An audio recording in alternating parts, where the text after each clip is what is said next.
우리가 절망과 고통과 어려움의 환경 속에서 하나님을 나의 하나님이라고 고백하는 것, 신앙의 진정한 고백이라고 생각합니다. 그분이 나의 하나님이 되셔야지 저 사람의 하나님, 어느 민족의 하나님, 어느 지역의 하나님이 아니라 나의 하나님. 그리고 자신을 쫓아서 사냥하는 모든 사람들에게서 구원할 분은 하나님밖에 없다라는 것을 고백을 합니다. 그렇지 않으면 대적자들이 마치 사자가 양을 물고 뜯는 것처럼 자신을 죽일 것이라고 호소합니다. 다윗다운 비유죠. 다윗이 목동이었잖아요. 그 사자의 입에서 양떼들을 지켜내서 그 맹수들의 입이 얼마나 무서운지를 알고 있는 다윗입니다. 동시에 다윗은 하나님 앞에 자신의 결백을 주장합니다. 다윗이 얼마나 비장한 각오로 하나님 앞에 기도하는지 한번 들어보세요. 3절, 여호와 내 하나님이여, 내가 이런 일을 행하였거나 내 손에 죄악이 있거나 화친한 자를 악으로 갚았거나 내 대적에게서 까닭없이 빼앗았거든.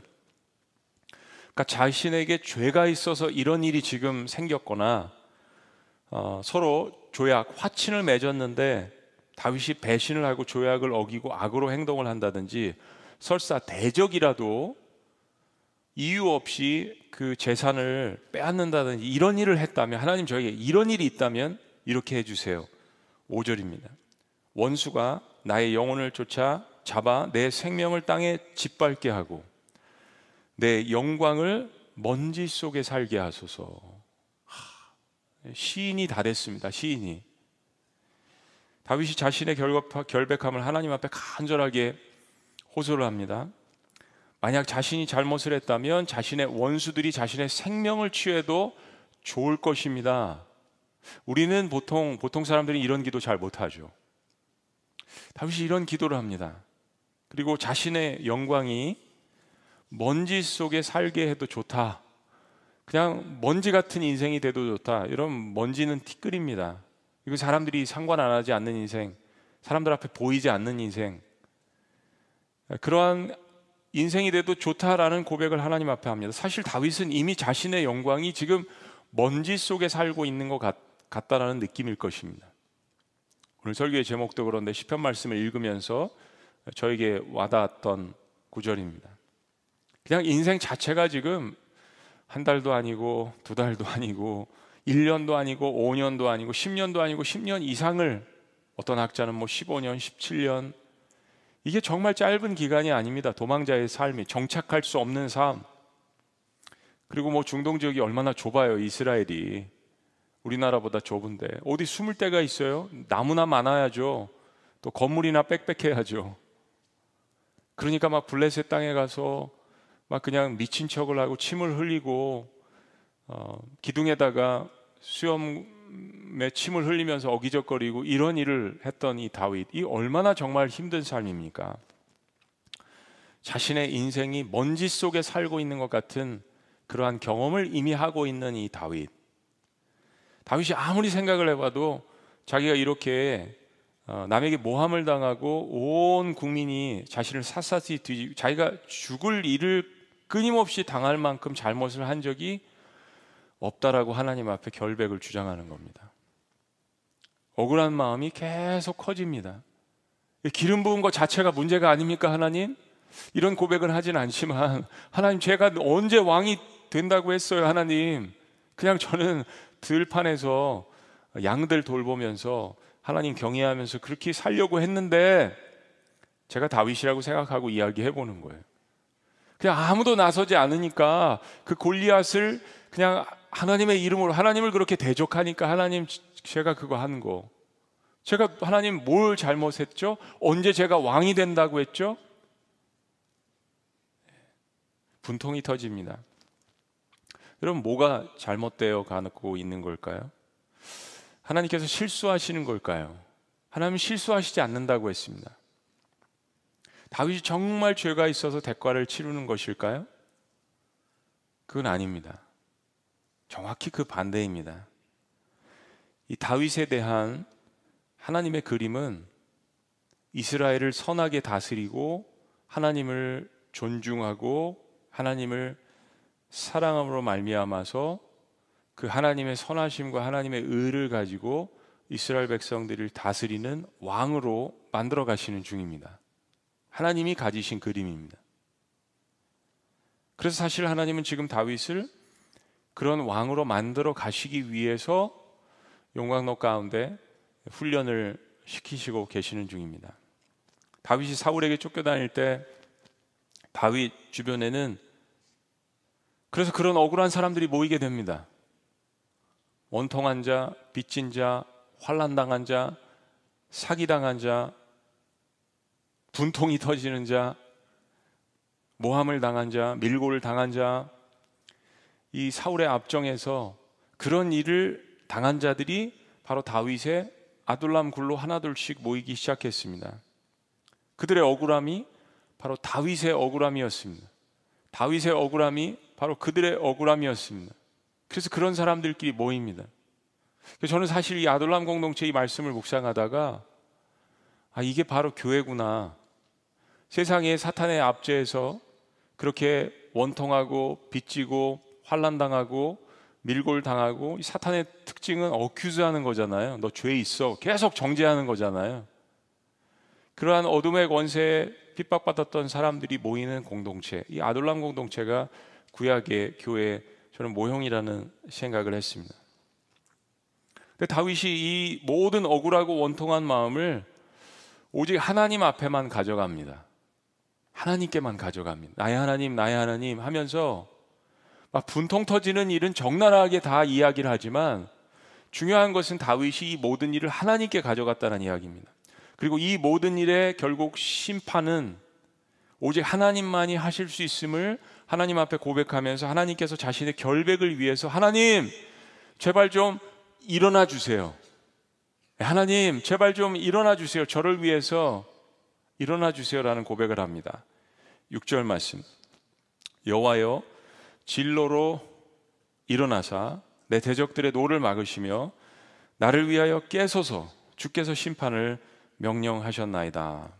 이 동사들을 보면 하나님 일어나사 막으시고 깨소서. 일어나사 막으시고 깨소서. 근데 고대의 그 신들은 뭐 소설이나 문학에 보면은 고대 신들이 잠을 잔다고 합니다. 근데 잠을 자고 있을 때 인간이 신을 깨우면 안 돼요. 인간이 신을 깨우면 재앙이 닥친다라고 믿었습니다. 근데 다윗의 하나님은 깨울 수 있는 하나님이에요. 내가 다가갈 수 있는 하나님입니다. 하나님이여 일어나사. 어떻게 인간이 신에게 이렇게 이야기할 수 있어요? 하나님 일어나 주세요. 하나님 일어나 주세요. 막아주세요. 깨소서 라고 자신의 문제를 적극적으로 하나님 앞에 알리며 이 자신의 상황 가운데 하나님께서 적극적으로 개입해 주실 것을 강력하게 간구합니다. 그리고 그 범위를 단순한 자신의 문제가 아닌 민족들까지 확장합니다. 7절. 민족들의 모임이 줄을 두르게 하시고 그 위 높은 자리에 돌아오소서.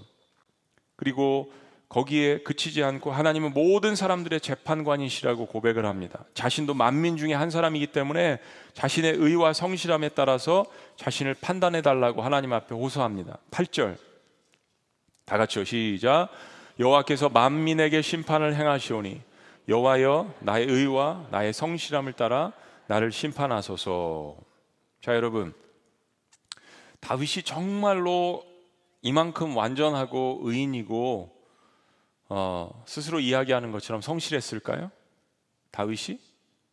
여호와여 나의 의와 나의 성실함을 따라 나를 심판하소서. 그만큼 다윗이 자신 있었을까요? 참 어려운 기도죠.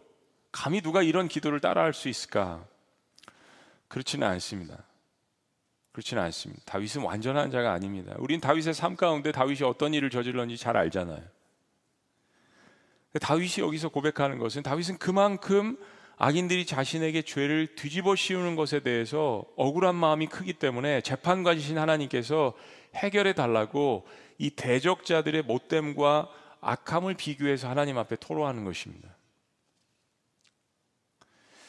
왜냐하면 다윗의 하나님은 선과 악을 분별하셔서 판단하시고 사람의 모든 마음과 양심과 그 의도를 꿰뚫어 보시기 때문입니다. 9절 말씀 다 같이요. 악인의 악을 끊고 의인을 세우소서. 의로우신 하나님이 사람의 마음과 양심을 감찰하시나이다. 다윗이 완벽해서 이런 기도를 한 것이 아니라 다윗의 마음의 의도는 하나님을 사랑하고 나라에 충성되고, 그리고 그런 마음으로 일생을 살기를 원하는 그런 마음 하나님이 아시지 않습니까? 그러나 악인과 자신을 밀고 하는 사람들의 그 마음의 의도, 그들의 그 양심은 하나님 삐뚤어져 있지 않습니까? 그 마음을 하나님께서 감찰하시는 민족의 하나님, 모든 사람들의 하나님, 그걸 다 하나님께서 아시지 않습니까? 마음의 중심을 보시는 하나님이 아니십니까? 이런 기도입니다. 그래서 다윗은 자신의 유일하고 가장 강력한 변호사, 가장 강력한 변호의 방패는 바로 정직한 자를 구원하시는 하나님이라고 고백을 합니다. 10절 말씀, 나의 방패는, 한번 따라해 보시죠. 나의 방패는 나를 모든 환난 가운데서 완전하게 보호해 주실 수 있는 분, 모든 악인이 쏜 불화살에서 나를 막아 주실 수 있는 분. 내가 입이 1000개라도 변호할 수 없지만, 아주 뛰어난 변호사들을 고용해도 나의 무죄를 입증할 수 없지만, 그 모든 것들을 완벽하게 변호해 주실 수 있는 나의 방패, 그 하나님이시라고 고백을 하는 거죠. 나의 방패는 마음이 정직한 자를 구원하시는 하나님께 있도다. 사람은 누구나 다 죄인입니다. 다 부족해요. 다 허물이 있습니다. 그래서 예수님께서 십자가에 돌아가신 거잖아요. 그런데 누구를 인생의 방패로 삼느냐에 따라서 인생이 달라집니다. 다 거기서 거기에 종이 한 장 차이입니다. 그리고 참 억울한 일을 당하면 내가 세상에서 가장 억울한 사람 같아요. 그죠? 내가 세상에서 가장 비참한 사람 같아요. 내가 세상에서 가장 참담한 일을 당한 사람 같아요. 꼭 그렇게 기도해요, 우리는. 나보다 훨씬 더 억울한 일을 당한 사람들이 세상에 많다라는 생각을 하면 그렇게 비참한 생각을 안 할 겁니다. 그게 원통하고 분통해서 건강이 무너지지 않을 거예요. 근데 우리의 문제는 내가 가장 원통하다라고 생각을 하는 겁니다. 그러니까 이게 다 오장육부로 내려갈 수밖에 없죠. 속된 말로 이야기하면 열받으니까 그 열이 다 어디로 가겠습니까? 근데 신앙이라는 것이 내가 다 이야기하고 싶고, 내가 다 설명하고 싶고, 내가 다 해명하고 싶고, 그리고 내가 그런 권세가 없을 때 다른 사람들의 입을 통하여서 분위기를 만들어가고, 참 미국은 그 변호의 나라인 것 같아요. 워싱턴에서요, 그 뭐 그런 얘기가 있습니다. 워싱턴에 지나가는 사람들에게 워싱턴 DC 돌을 던지면 지나가는 사람들 10명 중에 4명은 변호사라고요. 근데 저희들이 신앙인으로서 궁극적으로 우리는 뭐 교통사고나 그런 일들을 당할 때 법적으로 또 호소도 하고 그런 일들이 삶 가운데 또 있죠. 근데 신앙인으로서 정말 궁극적으로 우리가 억울한 일을 당하고 또 그런 법적인 문제가 아니라 관계 속에서도 여러분을 모함하고 또 힘들게 하고, 내가 그러지 않았는데 오히려 반대로 사랑을 베풀고 은혜를 베풀었는데, 그런 일을 당할 때 사실 우리 마음이 너무 무너지죠. 너무 힘든 겁니다. 제일 인생사에서 힘든 거는 사실은 인간관계입니다. 어떤 다른 일도 아닌 것 같아요. 인간관계. 아무리 경제나 건강적으로 어려워도 나를 위해서 함께 울어줄 수 있고 기뻐해 줄 수 있고 함께 이 길을 이겨나가자고 할 수 있는 사람들, 그 공동체가 있다면 살 수 있는 거예요. 일어날 수 있는 겁니다. 근데 나만 그렇다라고 엘리야처럼 하나님 앞에 외칠 때는, 7천이 눈에 안 보이고 나만 그렇다라고 이야기할 때는 이게 안 보이는 겁니다. 살 길이 안 보이는 거예요. 다윗은 엘리야처럼 뭐 하루 이틀 사이에 디프레션 된 게 아닙니다. 10년 이상이에요, 여러분. 우리가 시편을 읽어봐야 되는 이유가 거기 있습니다. 하루 이틀이 아니에요. 한 건, 두 건이 아닙니다. 수백 건, 수천 건, 온 나라가 다윗을 찾으러 다닙니다. 그 가운데 다윗이 발견한 고백이에요. 나의 방패, 오직 여호와 하나님. 가장 인생이 나락으로 떨어지고 나의 인생이, 나의 영광이 먼지 속에 사는 것 같을 때 우리가 할 수 있는 고백, 사실 이거는요 은혜입니다. 이건 은혜예요.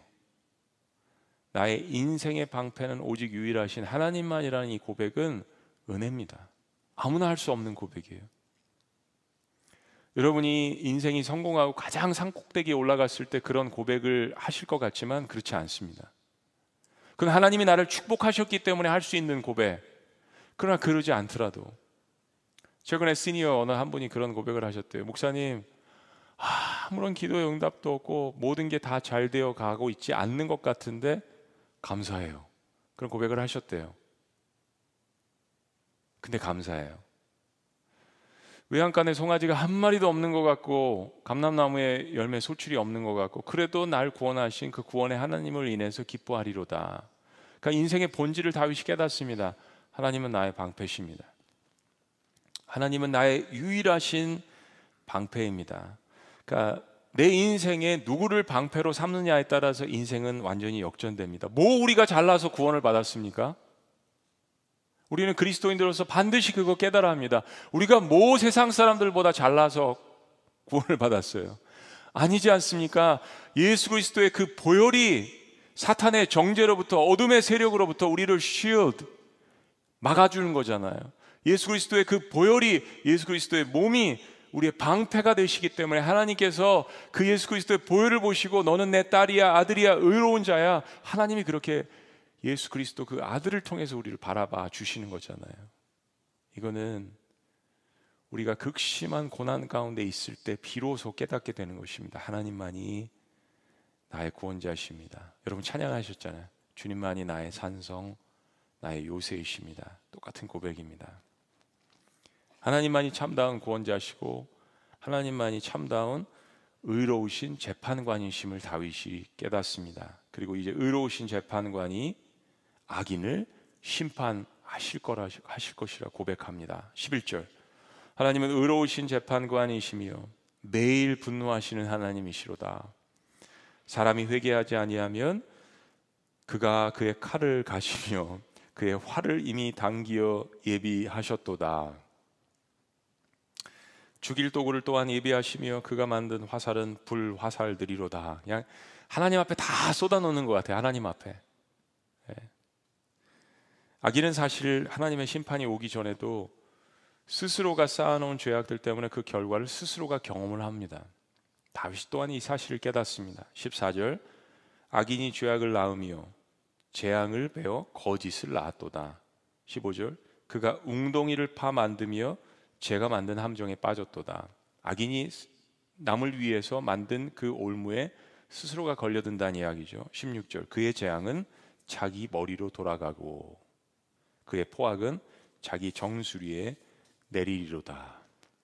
이 인과응보의 법칙을 의롭게 재판하시는 하나님 안에서 다윗이 깨닫게 된 것입니다. 어차피 모든 인생은 인류의 종말이 한꺼번에 다가오지 않더라도 한 사람의 모든 종말은 다 미치게 되어 있는 것이잖아요. 그렇기 때문에 다윗이 억울한 일과 언제 끝날지 모르는 이 계속되는 모함과 밀고 속에서 감사할 수 있는 것은 하나님은 그의 공의를 따라서 판단하시고 재판하시기 때문이라는 것을 다윗이 깨닫습니다. 모든 시편의 사실은 결론은 감사함으로 마칩니다. 17절 다 같이 읽습니다. 시작. 내가 여호와께 그의 의를 따라 감사하며 지존하신 여호와의 이름을 찬양하리로다. 하나님의 의를 따라서 감사한다고 했습니다. 그분이 그렇게 심판하실 것을, 지금 아직 그 사건이 일어나지 않았지만 하나님은 그의 공의를 따라서, 그의 거룩을 따라서 그렇게 하실 것이라는 것을 다윗이 깨닫고 감사도 미리 합니다. 감사하며. 그리고 또 억울한 일을 당하면 또 하나님 앞에 이렇게 이야기를 해요. 사람들은 자신이 결백하지만 자신을 밀고 해서 사울왕에게 일러 바치지만 다윗은 그것을 하나님 앞에 밀고 합니다. 하나님 앞에 일러 바칩니다. 그리고 거기서 치고받고 다 해요. 하나님 안에서. 그리고 마지막은 다시 평화를 찾고 하나님 앞에 감사함을 올려드립니다. 다윗이 이러는 과정 가운데 깨달은 것이 있습니다. 사울은 성경에 등장하는 실패작이죠. 악인입니다. 근데 사울에 대한 심판권은 하나님께서 갖고 계시다라는 것을 깨닫습니다. 도망자의 산 가운데 다윗은 2번씩이나 사울을 죽일 수 있는 기회를 얻습니다. 그렇게 자신을 계속해서 모함하고 죽이려 하고 나쁜 사람으로 만들어 버리는 이 사울을 죽일 수 있는 기회가 자신에게 왔을 때 이게 얼마나 큰 유혹이 될까요? 두 번씩이나, 한 번도 아닙니다. 두 번씩이나 그런 기회가 옵니다. 그런데 다윗이 사울을 죽이지 않습니다. 다윗은 하나님께서 기름 부은 자를 자신이 어떻게 심판하냐고 하나님 앞에 고백하며 이것은 사울에 관한 것이 아닙니다. 하나님에 대한 존중이었습니다. 사울은 미쳤고 판단력이 흐려졌고 엄청나게 많은 죄들을 저지르지만 그러나 그를 세우신 분이 하나님이시기 때문에 하나님께서 심판하시고 정죄할 때가 이를 것이라는 것, 그 심판권이 하나님께 있다라는 것을 고백합니다. 다윗이 참 부족한 면이 많습니다. 그런데 하나님께서 다윗을 사랑하신 면이 바로 이런 점들 때문입니다. 다윗이 위대한 점이 바로 이런 점들 때문입니다. 말씀드린 것처럼 인생은 다 거기서 거기라고 말씀드렸죠. 우린 다 죄인입니다.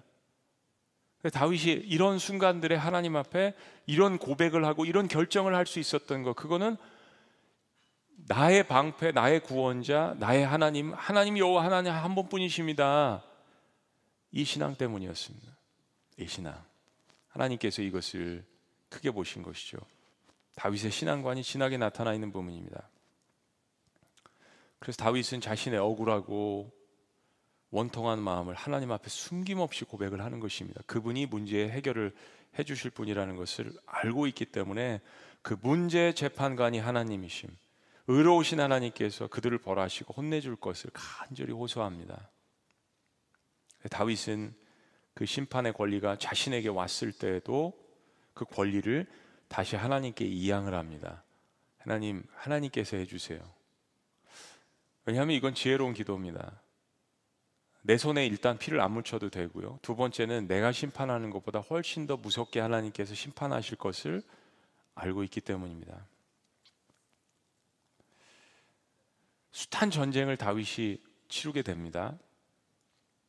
이제 왕이 되었을 때, 그리고 그 가운데서도 그 승리의 힘이 자신의 칼 끝에 있는 것이 아니라, 자기가 거느린 군사에 있는 것이 아니라 자신과 함께 하시는 재판관이신 하나님께 있음을 언제 배웠을까요? 이 광야의 생활 가운데 배운 것입니다. 그래서 다윗은 백전백승이었습니다. 나중에 타락도 하고 분별력이 흐려지긴 하지만 오래 가지 않습니까? 이 신앙이 오래 갑니다. 왜냐하면 그만큼 광야에서 훈련받은 시간이 오래 되었기 때문입니다. 여러분이 고난이 깊고 오래 되실수록 하나님께서 여러분에게 주신 은혜가 깊고 큽니다. 그만큼 다음 챕터로 넘어갈 때 여러분에게 쌓여져 있는 능력이 크다라는 것입니다. 다윗이 왕으로서 한 시대를 풍미하며 40년간 이스라엘을 온전하게 통치할 수 있었던 이유도 그것이죠. 저와 여러분들은 누구나, 또 영상으로 예배를 드시는 분들도 누구나 말 못할 억울하고 원통한 일을 아주 적어도 인생에 한두 번 이상씩은 다 경험을 합니다. 어떤 것들은 그냥 훌훌 털어버릴 수도 있고 잊어버릴 수도 있지만 인생 기억 가운데 지워지지 않는 그러한 억울하고 원통한 일들, 과거나 혹은 지금도 지속되실 수도 있습니다. 근데 사울이 다윗을 쫓는 시간은 정해져 있습니다. 분명하게 정해져 있습니다. 하나님께서는 다윗을 겸손하고 위대하고 선한 왕으로 만들어 가시는데 사울을 사용하셨습니다. 사울의 불순종함과 교만함은 결국 심판을 불러오게 될 것입니다. 하나님의 때, 이 모든 심판과 재판의 때, 방법, 장소는 하나님이 정하십니다. 그게 우리가 하나님에 대해서 주관자라고, 재판관이라고 고백하는 그 이유입니다. 내가 할 일은 비록 사자의 밥이 되는 것처럼 느껴질 때가 있고, 비록 내 인생이, 내가 쌓아올린 영광과 명예가 먼지 속에 사는 것처럼 여겨지고 비참할 때에도 오직 민족과 모든 사람들을, 이 온 우주를 다스리시는 그 하나님 앞에, 그 재판관 앞에 오직 주님만이 나의 방패이십니다라는 고백을 하나님 앞에 올려드리는 것입니다. 억울하고 원통한 일을 당하고 계십니까? 그럼 하나님께로 피하시는 여러분들이 되시기를 주의 이름으로 축복합니다. 하나님께 나의 이 삶의 문제에 개입해달라고 그분을 깨우시는 겁니다. 그리고 모든 문제의 재판관이 하나님이심을 신뢰하는 겁니다. 그리고 하나님께서 그 일을 하실 수 있도록 하나님 앞에 맡겨드리는 겁니다. 그리고 악인은 반드시 스스로 자멸하는 것을 깨달으셔야 합니다. 그리고 이 모든 것을 주관하시는 하나님 앞에 다시 한번 고난 가운데서도 감사하는 것입니다. 기도하시겠습니다. 여러분, 인생 가운데 인생이 완전하지 않기 때문에 모함을 받거나 또 시기를 받거나 질투심을 받거나 다른 사람의 일에 내가 희생양이 되거나 억울한 일들이 인생 가운데 쌓여만 가십니까? 혹은 반대로 나도 다른 사람을 그렇게 힘들게 한 경우는 없습니까? 내가 갖고 있는 시기와 질투심으로 다른 사람들을 힘들게 하고 다른 사람들을 밀고 하고 혹시 그런 적은 없습니까? 이런 두 가지의 문제들 때문에 마음이 불편하고 또 억울한 일들이 인생 가운데 쌓여 가시진 않습니까? 그래서 내 인생이 사자의 밥이 되는 것 같고 참 내 인생이 다윗은 영광이라고 표현했지만 먼지 속에 사는 것 같은, 사람들 눈에 보이지도 않고 짓밟히는 것 같고 그런 존재처럼 느껴지시는 분들이 있다면 오늘이야말로 여호와 하나님이 나의 방패십니다. 나의 인생의 참되신 구원자이십니다. 나의 요새십니다. 나의 산성이십니다. 나의 중심을 보시는 하나님, 저도 부족하고 허물 많은 인생이지만 저의 중심은 하나님께로 향해 있습니다. 하나님 사랑합니다. 저를 붙들어 주옵소서. 오늘이야말로 고백할 수 있는 절호의 기회입니다. 천지를 주관하시는 인생의 재판자이시고 주관자이신 그 하나님을 여러분의 하나님으로 만드셔야 합니다. 그게 중요합니다. 인생은 어차피 다 죄인입니다. 그 하나님을 나의 하나님으로 만들 때만 내 인생이 먼지 속에 사는 것 같아도, 그러나 그 나의 요새시고 산성이시고 반석이시고 나의 방패이신 그 하나님을 만난다면 그 먼지된 인생이 하나님 앞에 귀하게 쓰임받을 수 있고 하나님의 사랑하는 자녀가 될 수 있는 비결임을 믿으시기를 원합니다. 욕을 당하시되 맞대어 욕하지 아니하시고 고난을 당하시되 위협하지 아니하시고 오직 공의로 심판하시는 이에게 부탁하시며. 살아계신 하나님, 저희들이 고난주간을 지나면서 많은 것들을 회개하고 또 많은 격려를 받았습니다. 부활주의를 맞이하면서 부활하신 그 주님을 저희들이 만나 배웠습니다. 이제 다시 한번 하루하루 살면서 나 인생 가운데 일어나는 모든 일들을 주님 앞에 맡기고 공의로우신 심판하시는 그 하나님 앞에 모든 일들을 다시 한번 맡기며 하루하루를 살아갈 수 있도록 주께서 축복하시고 함께하여 주시옵소서. 하나님께 피하는 인생이 되기를 원합니다. 하나님께 일하실 수 있도록 그분께 맡기는 인생이 될 수 있도록 인도하여 주시옵소서. 놀라우신 이름 예수님의 이름으로 축복하며 기도합니다.